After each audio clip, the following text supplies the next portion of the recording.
आप देख रहे हैं उत्तराखंड का नंबर 1 डिजिटल चैनल उत्तराखंड खबर। खबर है उत्तराखंड से।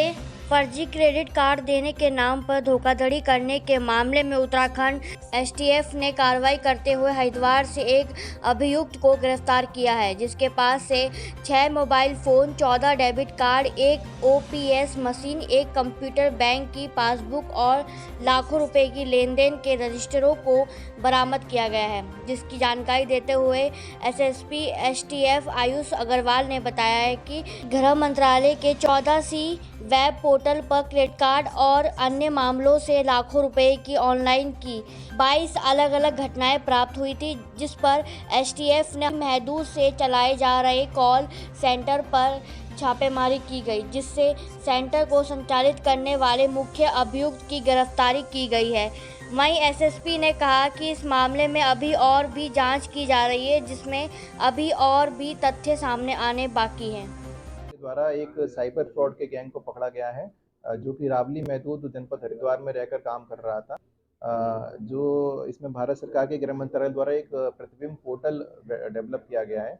उस पोर्टल की मदद से हमें कुछ जानकारियां मिली थी कि इस प्रकार का एक गैंग यहाँ पर काम कर रहा है। इसको हमने काम करते हुए डेवलप करते हुए उसको पकड़ा है।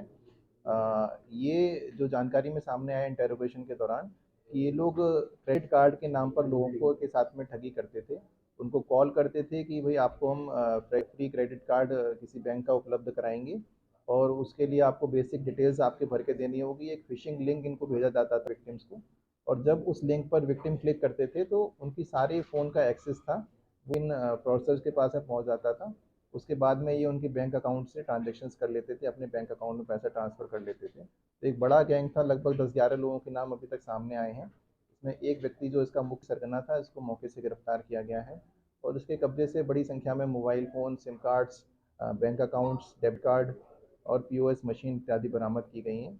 और इसमें जितनी भी बरामदगी है सभी का विश्लेषण किया जाएगा। ऑल ओवर इंडिया का जो साइबर क्राइम का हमारा डेटा है, और निश्चित रूप से संभावना है कि सैकड़ों अपराध इनके द्वारा किए गए हैं भारत के। कहीं कस्टमर्स का डेटा ये कहीं से खरीदते थे, वो डेटा कहाँ से आता था, कैसे आता था, वो एक इन्वेस्टिगेशन का विषय है। लेकिन जो इनके पास से कल बरामदगी की गई है और जो देखा गया है, इनके पास में कस्टमर्स का डेटा रहता था, जिसमें कि उनका नाम, उनका फ़ोन नंबर, उनके बैंक अकाउंट, किस बैंक में अकाउंट है, उनका एड्रेस, तो इस प्रकार की बेसिक डिटेल्स रहती थी। और जब भी वो कॉल करते थे तो ये सारी डिटेल्स कंफर्म करते थे, और जिससे विक्टिम जो था उनको भी कहीं ना कहीं यकीन हो जाता था कि किसी बैंक का ऑथराइज्ड जो रिप्रेजेंटेटिव है वही उनको कॉल कर रहा है, क्योंकि उनकी डिटेल्स इनके पास में। तो कभी भी आपको अगर बैंक से रिलेटेड कुछ भी काम है तो जहाँ तक संभव हो आपको बैंक ब्रांच में विजिट करके ही करना चाहिए, या जो बैंक की ऑथराइज्ड ऐप है या नेट की साइट है वहाँ जाकर ही आपको करना चाहिए। दूसरा, हम लोग समय समय पर इस चीज़ को लेकर अवेयरनेस भी कराते रहते हैं कि किसी भी अनजान लिंक पर क्लिक नहीं करना चाहिए। तो जैसा कि इस केस में वो लोग एक लिंक भेजते थे और उस पर कहते थे कि आप अपनी डिटेल शेयर करिए।